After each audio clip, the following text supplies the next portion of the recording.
estaríamos viendo la última parte del capítulo, ya la última sección. Así que estamos hablando de que vamos a estar viendo más o menos desde la página 70-71 en adelante. Así que lo invito a que vaya buscando esa página. Página 71 en adelante, ya la parte final del capítulo. Así que hay un breve repaso de lo que vimos la semana pasada, la introducción de este capítulo, y luego culminaremos entonces nuestra enseñanza. Hoy cubriremos la parte 3 y la parte 4 del capítulo. La parte 3 está titulada La comunidad de iglesia como parte de nuestra santificación. Eso es lo que veremos ahí. ¿Qué dice el autor sobre cómo la iglesia es parte de la santificación de cada uno de nosotros? Y la última parte, el punto número 4 del capítulo, está titulado Un cambio real. Cómo el Evangelio hace un cambio real en nuestra vida a través de la santificación que el Señor, ese proceso de santificación que el Señor empieza a obrar en nosotros. Así que la semana pasada nosotros habíamos comenzado nuestra clase, mis hermanos, hablando acerca de qué significa ser santo. Y recuerdan que la idea de santo que presentamos era apartado, separado, diferente. Y decíamos que todo lo relacionado con Dios en la Biblia estaba apartado, separado, era diferente. Todo lo que se asociaba con Dios en el templo, las tribus que iban a servir al Señor, todo era apartado para Él. Israel como un pueblo, ¿qué era? Una nación apartada, escogida. Y todas esas ideas de un pueblo apartado para Dios, un pueblo que sea santo porque Dios es un Dios santo, se transfieren al pueblo de Dios, la iglesia, porque veíamos Primera de Pedro capítulo 2, que decía Pedro que ahora nosotros somos que la nación santa.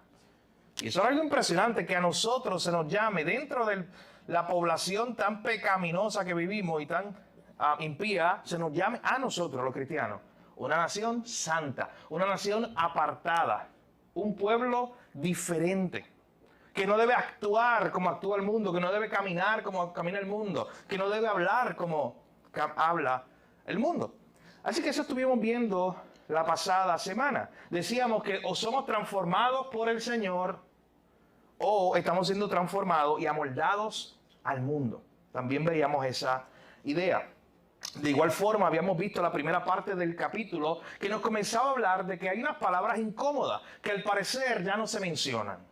O sea, el pecado, el arrepentimiento, santidad.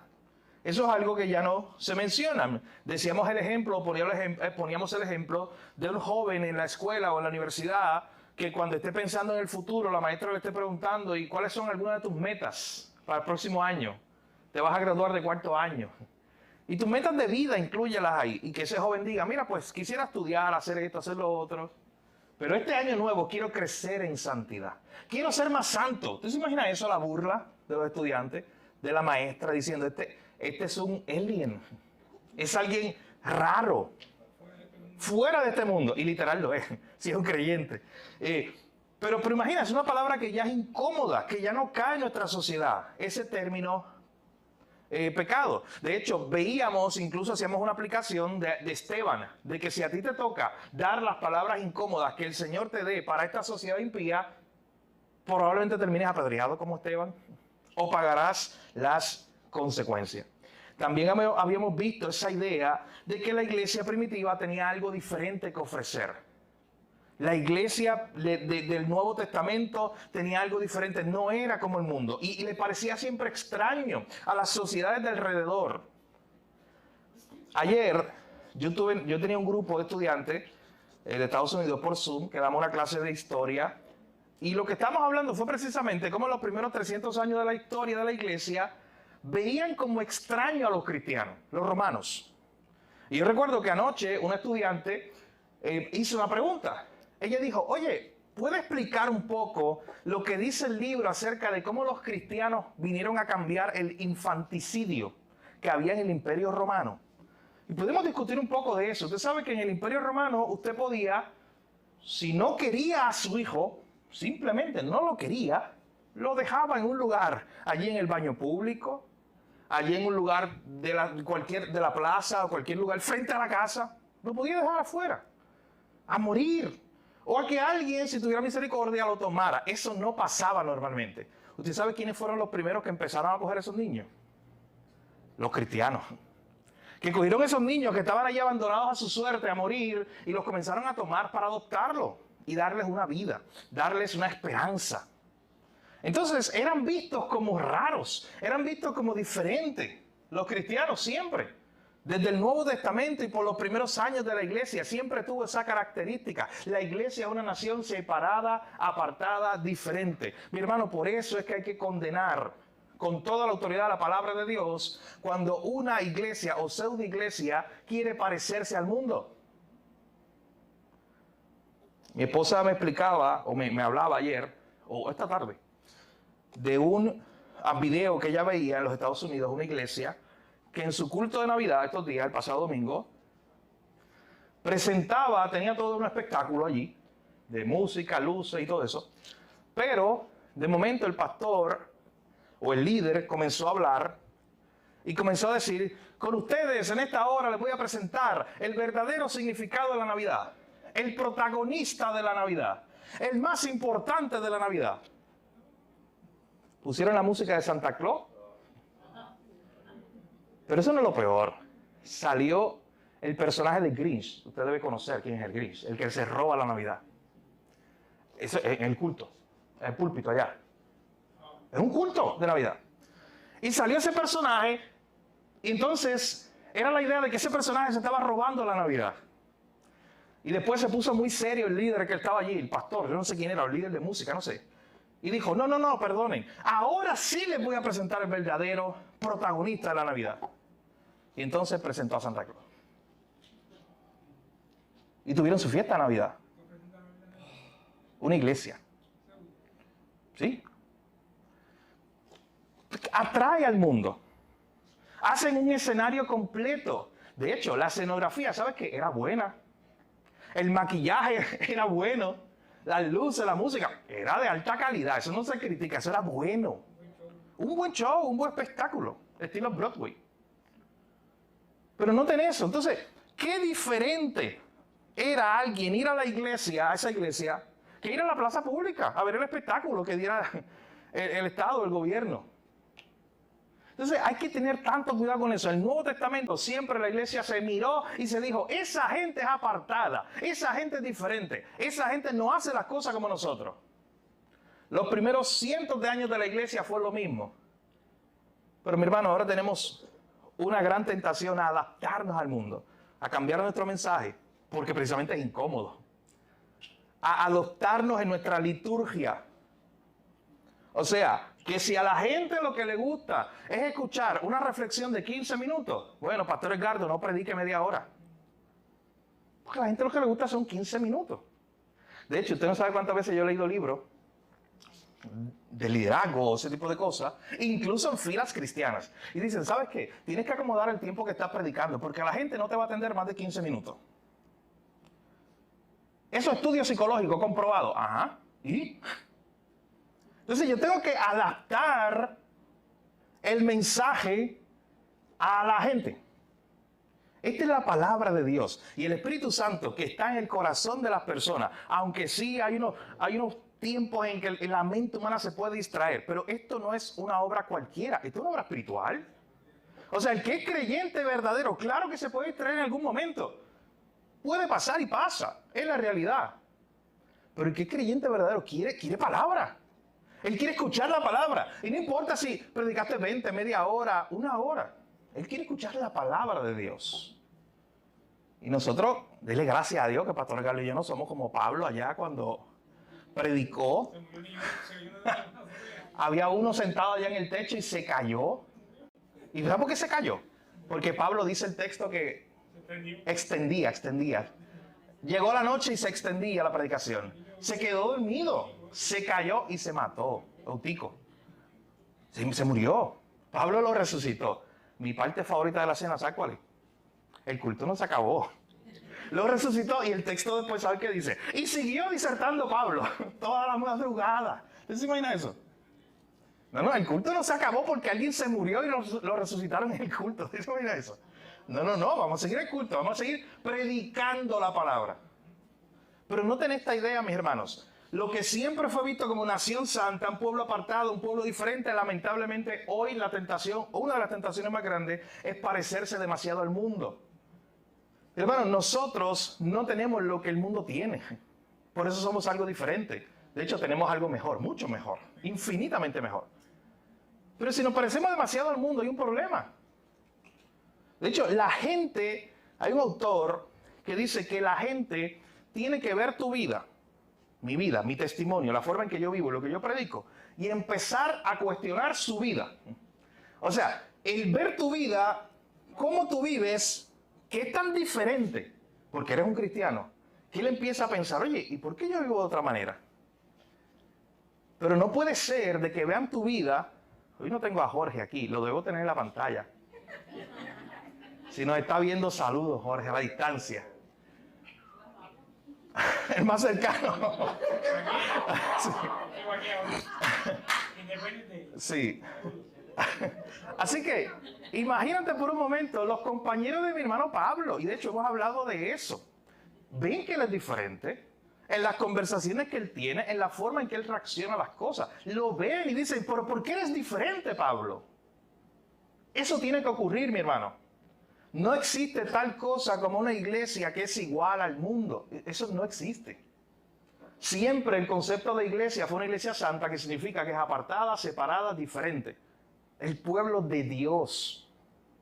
Decíamos la semana pasada, ustedes recuerdan que esta idea de Billy Graham y otros autores, hombres que vivieron, pecadores como tú y yo, pero que vivieron, pelearon por ser santos. Esta santidad incómoda. Y la gente podía verlos y decir, ese hombre camina con Dios. Ese es un amigo de Dios. Que puedan decir eso a nosotros, decíamos la semana pasada. Vivimos diferente. Sí. En un tiempo atrás yo le decía a la iglesia que parezca raro, no van a entender, por lo menos si dijeran que soy de la religión para que me entiendan. Ajá. Sí, porque ni eso dicen, es que de los aleluya, pero ni eso dicen. De la aleluya. Así es. Pero tienen que ver algo diferente en nosotros. No podemos ser igual que ellos, mi hermano. De hecho, el capítulo 3, hablándonos de la santidad incómoda, llega un punto donde comienza a ver, y le invito a que vaya conmigo a la página 71, porque empieza a ver, este punto número 3, cómo entonces la iglesia se va a convertir en una comunidad incómoda, porque es en la iglesia donde se supone que tú encuentres una comunidad de personas alrededor que te están ayudando en este proceso incómodo de ser santo, de ser diferente. Mi hermano, no es algo fácil caminar en contra de la corriente, es lo que tú estás haciendo. No es algo fácil vivir según el estándar de la palabra de Dios cuando allá afuera todo el mundo está viviendo según otro estándar. Cuando tú tienes a tu familia, ¿no te pasa cuando vas a tomar una decisión? A mí me pasa. Recibo la crítica hasta del primo que nunca aparece, que nadie sabe de él. Cuando yo estoy tomando una decisión y la estoy tomando en bases y convicciones bíblicas, y yo digo, no voy a hacer esto por tal y tal cosa bíblica de la palabra de Dios. Y ahí llueve la crítica. Porque ellos tienen otro estándar, otra forma de pensar. Nosotros tenemos ahora la mente de Cristo. Y eso choca con el mundo. Así que vivir en santidad, mi hermano, es algo incómodo para nuestra carne. El tener que negarnos a nosotros mismos, el tener que negar la carne y el deseo de pecar, no es algo cómodo. Es una lucha. De hecho, veremos un pasaje en esta noche, Romanos capítulo 6 y capítulo 7, donde precisamente Pablo habla de la lucha real. Mi hermano, es una lucha a muerte que tiene el creyente con el pecado. Es una santidad incómoda. Es incómodo luchar contra el pecado. Miren lo que dice en la página 71 de su libro. Acompáñenme ahí al segundo párrafo.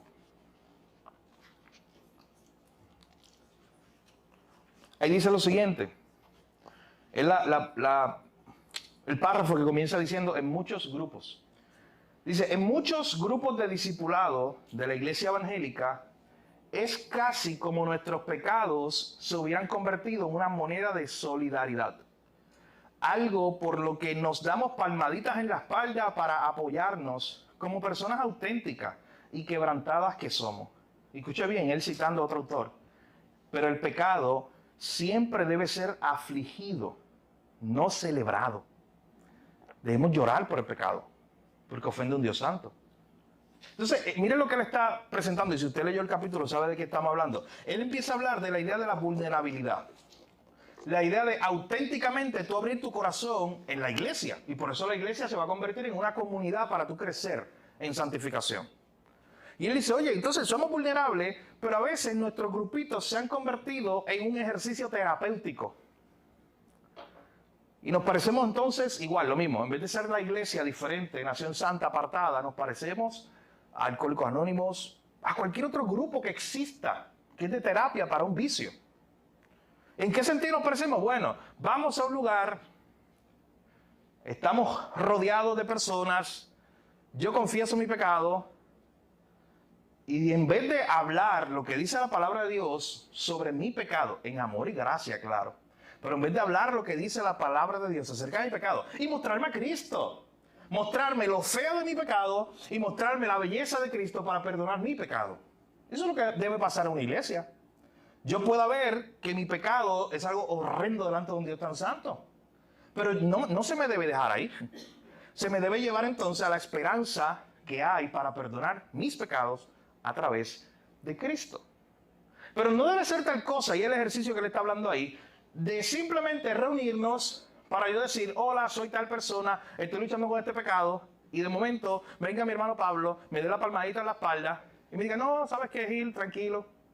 Eso lo hace todo el mundo. Y ya, lo deja ahí. Y no me lleva a Cristo. No me dice, ¿sabes qué? Estás pecando contra Dios en esto que estás haciendo, y qué bueno lo que lo estás reconociendo. Ese es el primer paso, estás confesando tu pecado. Ve a Jesús, porque Él es un abogado que tienes para con el Padre. Qué hermoso sería eso. Pero muchas veces lo que él está hablando es de esta iglesia terapéutica, moralista, que entonces lo que hace es darte esa palmadita en la espalda y decirte, tranquilo, todos fallamos, David. Ya, y lo deja ahí. Tranquilo. En otras palabras, sigue pecando, eso no es casi nada. Eso lo hace todo el mundo. Eso no es tan grave. Están diciendo que pecar contra la santidad del Dios que hizo el universo, el Dios todopoderoso, 3 veces santo, no es tan grave. Y él dice, el pecado siempre debe ser afligido, no celebrado, no aplaudido. Nunca se debe aplaudir el pecado. Nunca se debe celebrar el pecado. El pecado tiene que ser condenado y siempre llevado a la cruz. Y noten lo que estamos afirmando, y es la idea del libro. No es algo, lo vamos a ver al final, no es algo de simplemente condenar el pecado, con eso no haces nada. Simplemente, bueno, hablas acerca de un Dios santo que está irado contra el pecado, pero tú sabes que ese no es el evangelio completo. El evangelio completo no es decirte que Dios está irado contra el pecado. Ese no es el evangelio completo, esa es la mitad. Esa es la mala noticia. El evangelio completo, como un todo, ¿cuál es? Dios está irado contra el pecado, contra el pecador. ¿Qué más? ¿Qué es la otra parte del evangelio? Esa es la mala noticia. ¿Cuál es la buena? Esa es la mala noticia. ¿Sabes? Soy pecador y Dios, que es un Dios santo, estoy separado de Él está irado conmigo. ¿Cuál sería la buena noticia del evangelio? Ahí está. Ahí está la buena noticia. Entonces, en un contexto de discipulado, en una iglesia local, yo necesito el evangelio completo. Yo necesito ver la realidad de mi pecado, no gente que me dé palmadita en la espalda y me diga, tranquilo, eso hace todo el mundo. Pero yo necesito que me lleven a Cristo para ver cómo mi pecado es perdonado en Cristo. Y yo me arrepienta y yo confiese mi pecado y vea esa hermosa verdad que dice que abogado tenemos para con el Padre. Miren ese último párrafo en la página 71 antes de comenzar la próxima sección, donde dice, nos hemos sentido tan cómodos con nuestro pecado que hasta nos identificamos y nos relacionamos con los demás que también lo practican. O sea, simplemente nos identificamos con ellos, pero en el sentido de unirnos en el mismo grupo, de decir, tranquilo, yo también paso por eso, todos pasamos por eso, y ya, y lo deja ahí. Mi hermano, eso es un error, porque uno, no estamos reconociendo la gravedad del pecado. 2, le estás dando tu opinión y no la palabra de Dios. Y tu opinión no salva, tu opinión no perdona pecado. Tienes que llevarlo a Cristo. Entonces, esta idea que presenta aquí el autor es que la Biblia, o la iglesia, perdón, debe ser una comunidad donde si tú encuentres ese grupo de gente para ayudarte a crecer en santificación, pero con el evangelio completo, no a mitad. Con el evangelio bíblico, no con tu opinión. Con el evangelio que diga, has pecado contra un Dios santo, puedes recibir perdón a través de Cristo y llevarte ahí a la cruz. Miren ahí mismo cómo continúa en la página 72. Arriba. Él continúa hablando de que la verdadera autenticidad viene cuando nos empujamos colectivamente por gracia en dirección a la semejanza a Cristo. Dice, ¿cómo va a funcionar una iglesia, una comunidad de cristianos para que te ayuden en tu crecimiento de santificación? Bueno, Carmen me está empujando a mí y yo lo estoy empujando a ella a crecer en santificación. Así debe funcionar. Yo estoy empujando a Walter y Walter me está empujando a mí. O sea, yo estoy animándolo a él y él me está animando a mí a crecer en santidad. Y cuando yo peco, qué bueno que tengo a Walter y que tengo a Carmen cerca, que me pueden llevar a donde, a Cristo. Que no me van a aplaudir mi pecado. Me van a llevar a Jesús. Me van a llevar a la palabra de Dios. Miren también ahí el segundo párrafo, la última oración. Dice, recibir gracia en mis fracasos también incluye la ayuda de Cristo para apartarme del pecado y abrazar una nueva obediencia. Yo voy a encontrar en esa comunidad de la iglesia a hermanos que me van a llevar ¿a dónde? A Cristo. Y en Cristo yo voy a hallar gracia, dice el texto. Yo voy a hallar gracia para apartarme del pecado y para abrazar una nueva obediencia. Para apartarme de ese pecado y no seguir ahí. Quiero que me acompañen a la Biblia, Romanos capítulo 6. Miren este debate interesante que Pablo plantea, esta lucha en Romanos capítulo 6 y capítulo 7. Voy a leer, así que le invito a que vaya, vamos a leer una porción extensa, a que vaya buscando el texto, lo tenga consigo. Romanos capítulo 6, desde el verso 1. Esta idea de que ahora el creyente tiene que vivir de una forma diferente porque él ha muerto al pecado, él ahora es apartado, separado, diferente, él es ahora una nación santa. Acompáñame a la lectura, Romanos capítulo 6, verso 1 en adelante. ¿Qué pues diremos? ¿Perseveraremos en el pecado para que la gracia abunde? En ninguna manera, porque los que hemos muerto al pecado, ¿cómo viviremos aún en él? ¿O no sabéis que todos los que hemos sido bautizados en Cristo Jesús hemos sido bautizados en su muerte? Porque somos sepultados juntamente con él para muerte por el bautismo, a fin de que como Cristo resucitó de los muertos por la gloria del Padre, así también nosotros andemos en vida eterna. Porque si fuimos plantados juntamente con él en la semejanza de su muerte, así también lo seremos en la de su resurrección. Sabiendo esto, que nuestro viejo hombre fue crucificado juntamente con él. Mi hermano Pablo quiere que todos los días la iglesia recuerde esto, el creyente. Nuestro viejo hombre fue crucificado juntamente con Cristo para que el cuerpo del pecado sea destruido, a fin de que no sirvamos más al pecado. Porque el que ha muerto ha sido justificado del pecado. Y si morimos con Cristo, creemos que también viviremos con él. Sabiendo que Cristo, habiendo resucitado de los muertos, ya no muere. La muerte no se enseñorea más de él. Porque en cuanto murió, al pecado murió una vez por todas. Mas en cuanto vive, para Dios vive.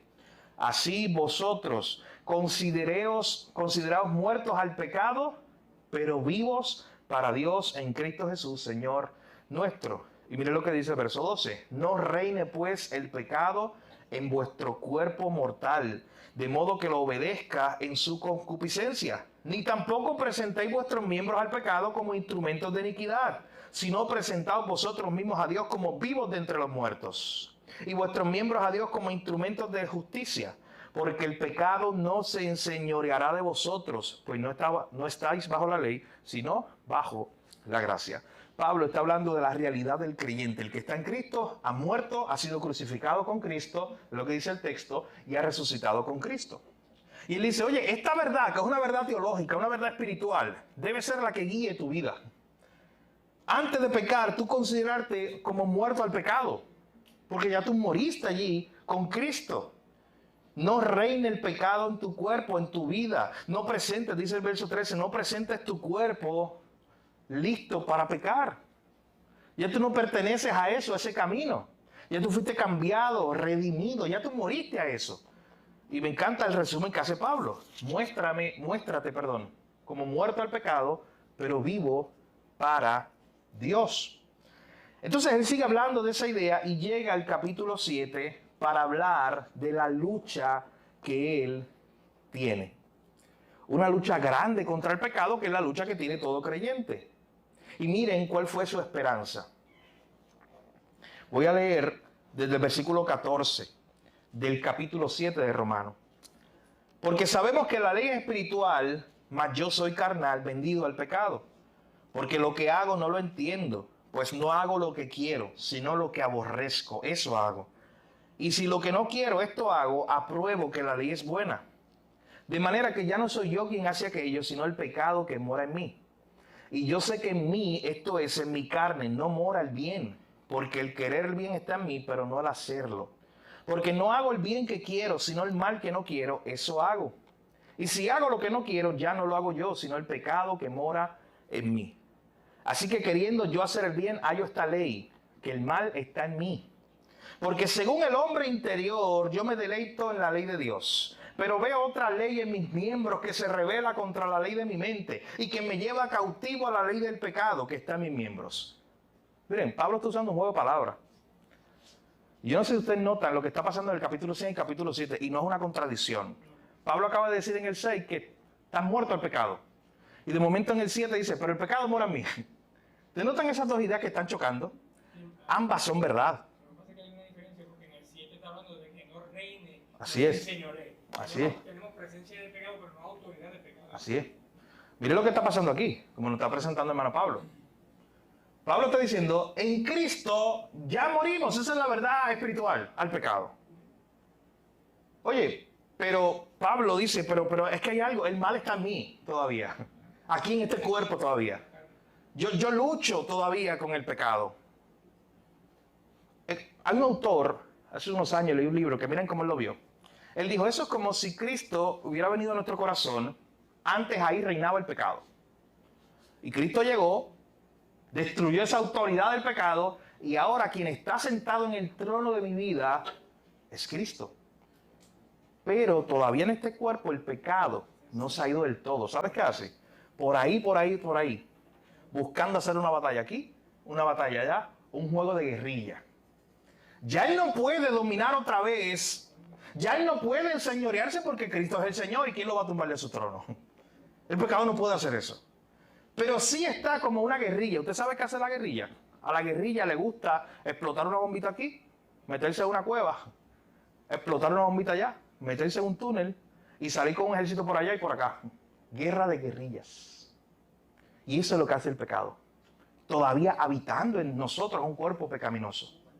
Así que noten que es interesante esos dos pasajes, esta idea de estamos muertos al pecado, en el sentido de que cuando ya estamos en Cristo, tenemos la victoria, podemos vencer el pecado en Él, pero todavía, mientras estamos en este cuerpo carnal, hay una guerra. Mi hermano, ese lenguaje que usa Pablo en Romanos 6 y 7 es una guerra, literal. Hay una guerra. Y noten, una y otra vez dice, el pecado mora en mí. Yo tengo esta guerra en mí. Miren a dónde llega Pablo en el versículo 24. Miserable de mí. Esas son unas palabras muy fuertes. Cuando Pablo se ve en esta realidad y dice, oye, pero el pecado todavía está en mí. Y yo lucho todavía con este pecado y termino cayendo el pecado en ocasiones. ¿Qué ocurre? Miserable de mí. ¿Quién me librará de este cuerpo de muerte? Pablo llega al punto donde puede llegar cualquier ser humano que entienda esta verdad. Un punto de desesperación. Decir, entonces, ¿qué hago si todavía el pecado mora en mí? ¿Sabes cuál es la contestación? Próximo verso. Así está. Gracias doy a Dios por Jesucristo, Señor nuestro. Gracias doy a Dios por Jesucristo, Señor nuestro. Así que yo mismo con la mente sirvo a la ley de Dios, mas con la carne a la ley del pecado. Y noten, el capítulo 8 continúa la idea. Ahora pues, ninguna condenación hay para los que están en Cristo Jesús, los que no andan conforme a la carne, sino conforme al Espíritu. Hay una batalla ahora en nuestra vida. El apóstol Pablo también presenta esta guerra en Gálatas capítulo 5. La guerra entre la carne y el Espíritu. Hay una guerra real en nuestros miembros, mi hermano. Usted no puede ser neutral a eso. Una guerra real que está ocurriendo en nuestra vida todo el tiempo. Y usted tiene que, junto a Pablo, decir, gracias doy a Dios por Jesucristo. El único que me ayuda a vencer en esta guerra. Mi única esperanza, miserable de mí, porque si se me deja a mí, yo soy el peor de los pecadores. Si se me deja a mí por la libre, pecar y pecar y pecar y pecar y pecar y pecar, yo soy el peor de los pecadores. Pero entonces Pablo dice, gracias doy a Dios por Jesucristo, el que me preserva, el que me guarda, y cuando estoy en Él ya no hay condenación. Él es el que me permite ahora no vivir conforme a la carne, sino conforme al Espíritu. Pero mi hermano, hay una guerra en nuestros miembros, en nuestros cuerpos. Miren ahí, la página 73, el último párrafo antes de que cambie de tema el autor. Escuche bien esta frase y márcala en su libro si no la ha marcado. Dice, nos encanta hablar del modo en que Jesús nos encuentra donde estamos. Y es cierto que lo hace. Pero no quiere que nos quedemos ahí. ¿Por qué esto es tan importante? Porque dejamos el evangelio a mitad, o una distorsión del evangelio, que es peor. Cuando decimos, no, tranquilo, Dios te encuentra o Jesús te encuentra donde estás, en medio de tu pecado. No importa el pecado que tú estés cometiendo, tranquilo, Jesús te encuentra ahí. O sea, el que tiene el pecado de la mentira, de la fornicación, de la homosexualidad, cualquier pecado que esté en la Biblia, cualquier pecado contra Dios. Y Dios te encuentra ahí donde tú estás. ¿Sabes que eso es verdad? O sea, el Señor te alcanza ahí donde estás, en tu estado donde tú estás en ese momento, perdido, muerto en tu delito y pecado. No es que tú cambias primero por tu propia fuerza y después Jesús te busca. No, ¿qué es eso? Eso no es el Evangelio. El Evangelio es que Jesús salva a un pecador en su peor momento, perdido totalmente en su pecado. Pero noten algo. A la luz de Romanos 6:7, el autor trata de resumir esa idea y dice, Jesús nos encuentra donde estamos, pero no quiere que nos quedemos ahí. Es por eso que empieza un proceso de santificación. Es por eso que el cristiano tiene que tener avance, tiene que tener fruto. No existe un cristiano estancado por 20 años y no ha crecido y no ha madurado y no ha pasado nada y sigue pecando y pecando y no ocurre nada en su vida, ningún crecimiento. No puede ser. El Espíritu Santo que está en el creyente ahora lo va a ayudar. Cristo es el que lo está guiando ahora en esta nueva lucha contra el pecado. Mi hermano, y aunque sea lento el progreso, pero tiene que haber progreso. Comienza un nuevo año de aquí a ¿cuánto? 4 días. 5 días, 4 o 5 días comenzará un nuevo año. Mi hermano, usted tiene que mirar atrás y aparte de ver las bondades de Dios en todo el año pasado, usted tiene que ver progreso. Progreso en su vida espiritual, en su crecimiento, en su relación con Dios, en su lucha contra el pecado. Debe haber progreso. El Señor es el que está ahí completando una obra en nosotros.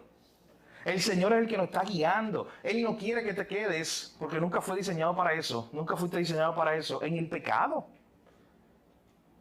Dios te alcanza como tú estás. Pero el proceso, el propósito no es dejarte allí. Tú eres llamado a santificación, eres llamado a ser puro. Un proceso de limpieza. ¿Tú sabes cómo lo vio un autor?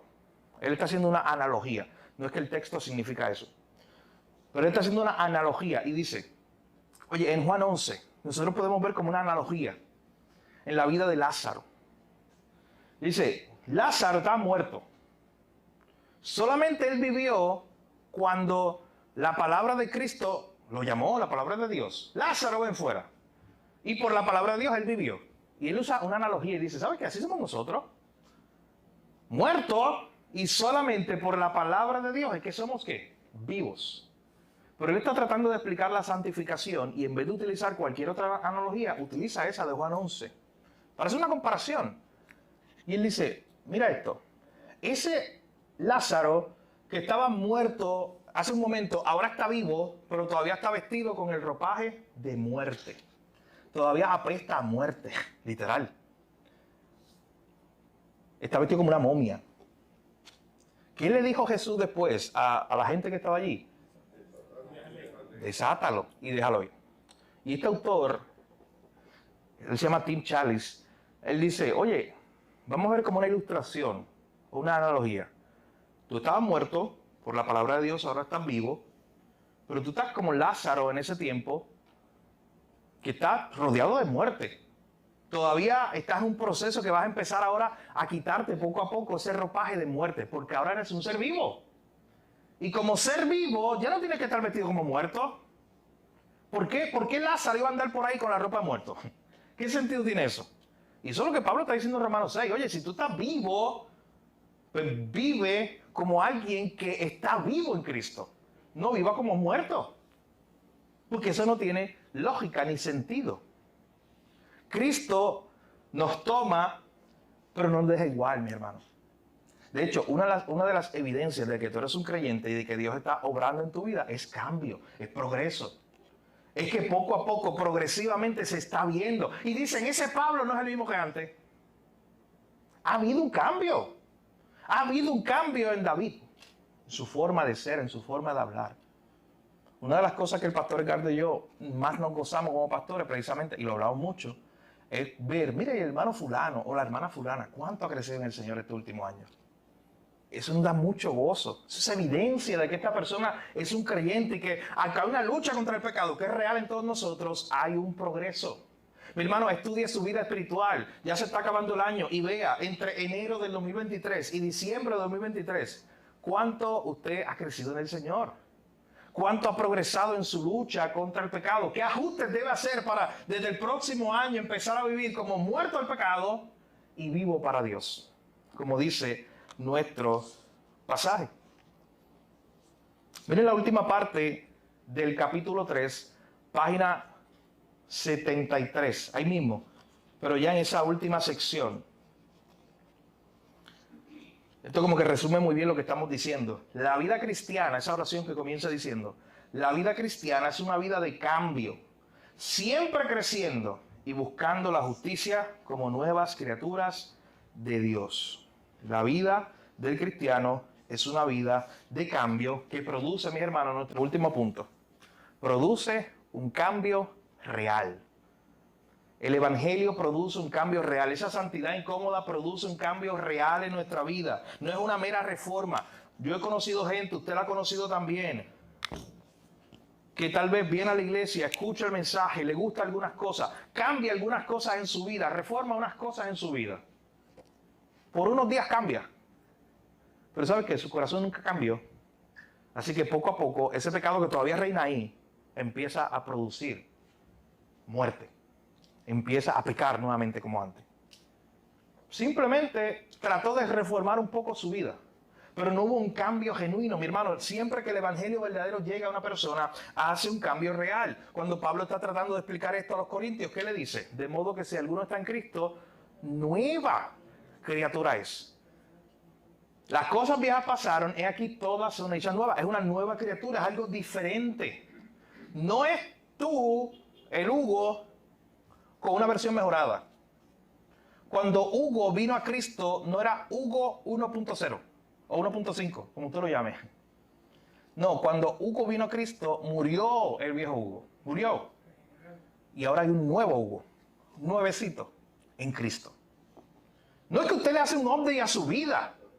Como que un arreglito aquí, un arreglito allá. Pero bueno, cuando Cristo viene a tu vida, tiene que haber una transformación completa, plena, total. No es, como dice Paul Washer, tratar de poner la cherry encima del pastel. Ya soy cristiano. Como que una decoración en mi vida. No, hay un cambio real, evidente en tu vida. De hecho, muchas veces la excusa de nosotros, miren lo que dice ahí, página 74. Muchas veces en este proceso, la excusa de nosotros es la siguiente.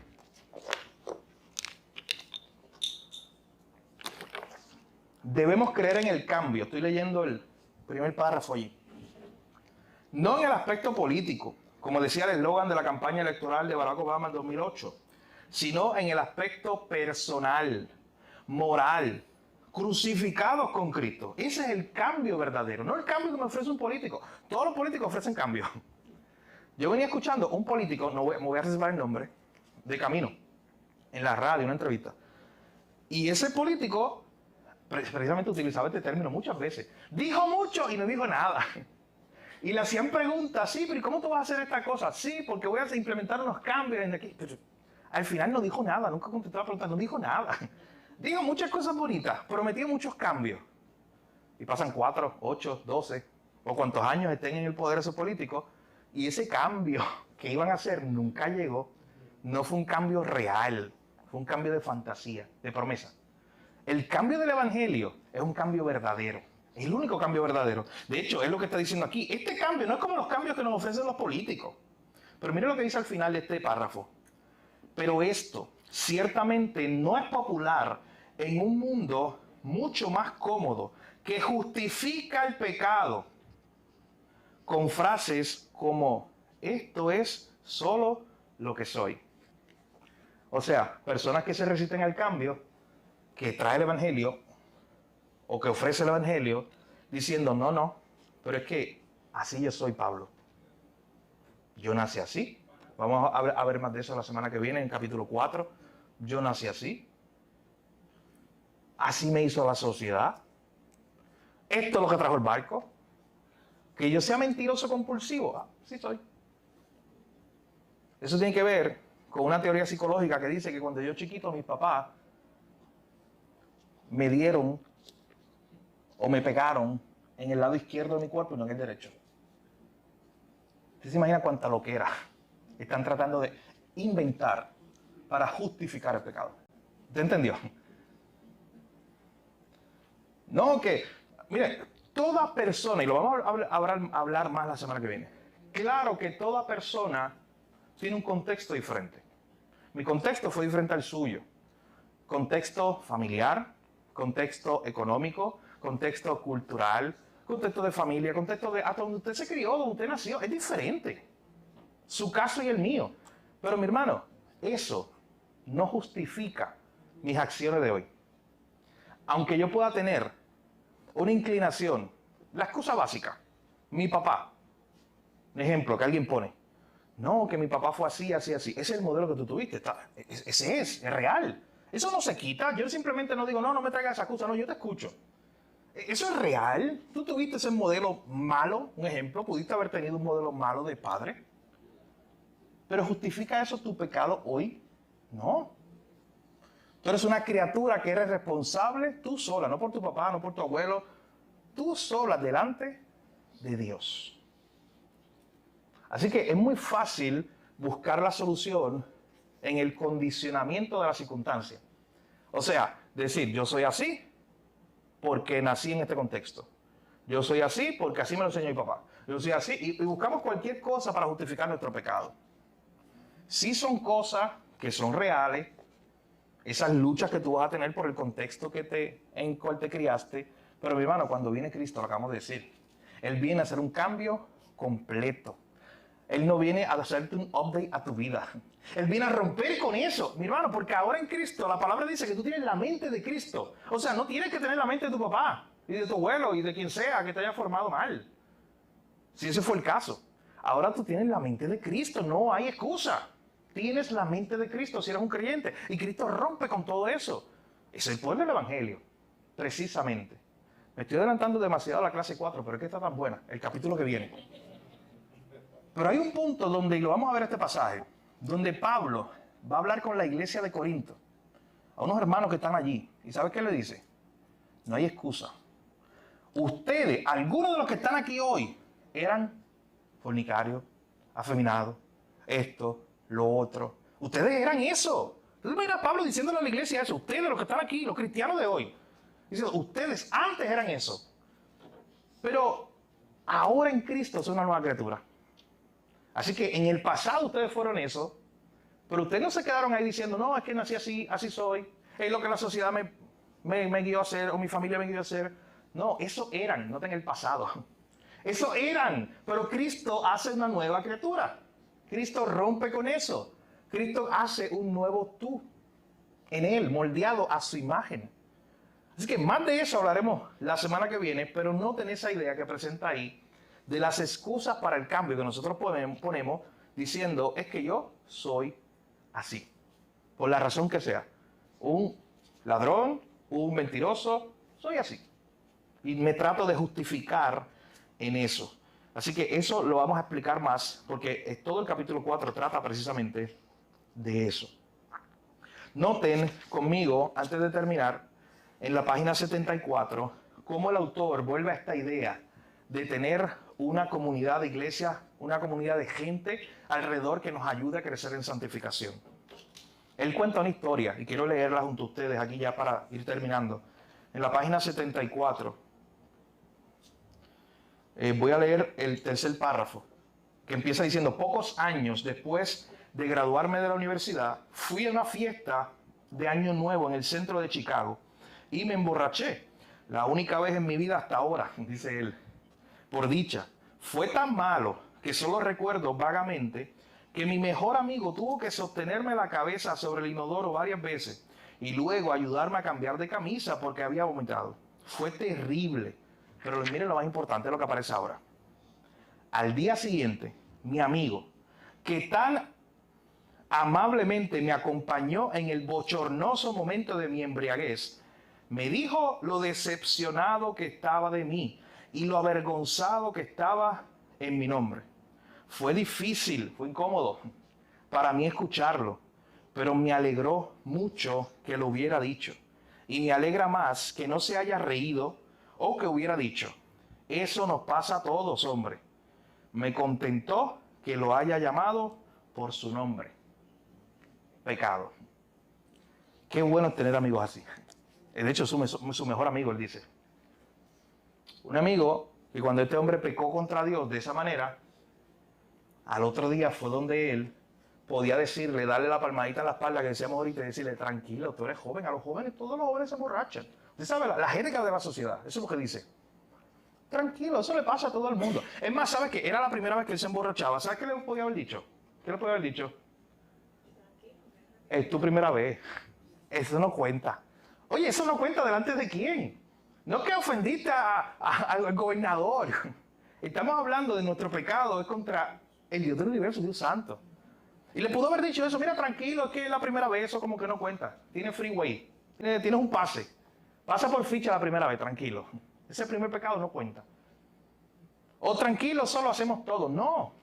Él dice, yo le doy gracias a Dios y gracias a mi amigo que fue delante de mí, me confrontó.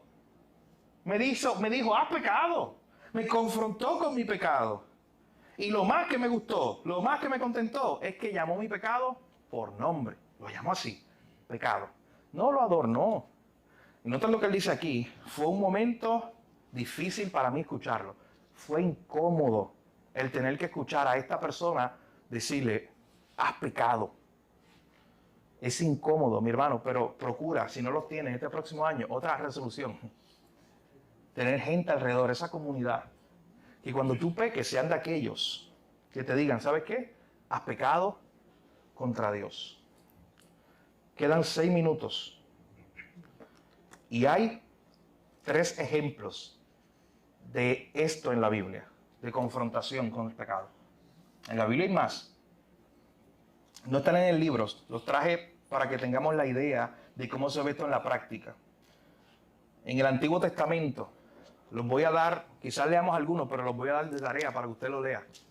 En el Antiguo Testamento tenemos a 2 de Samuel 12. Natán, el profeta, confronta el pecado de David. Qué bueno fue para David tener un Natán que le dijera, tú eres el hombre que ha pecado contra Dios. ¿Tú sabes qué? Gracias a Dios por Natán. De hecho, Dios fue el que lo llevó allí. Porque gracias a esa acción existe el Salmo 51. Cuando entonces David se arrepintió y dijo, ten piedad, Señor, he pecado contra ti. He hecho lo malo delante de tus ojos, límpiame, lávame, Señor. Confesando su pecado. Fue gracias a esto, a que alguien se atrevió a confrontarlo. Mi hermano, le podía costar la vida, él era un profeta más. David podía haber dicho, no, yo no te quiero escuchar. Mándalo a la cárcel o a matar. Pero dice que él lo confrontó con su pecado y David se arrepintió.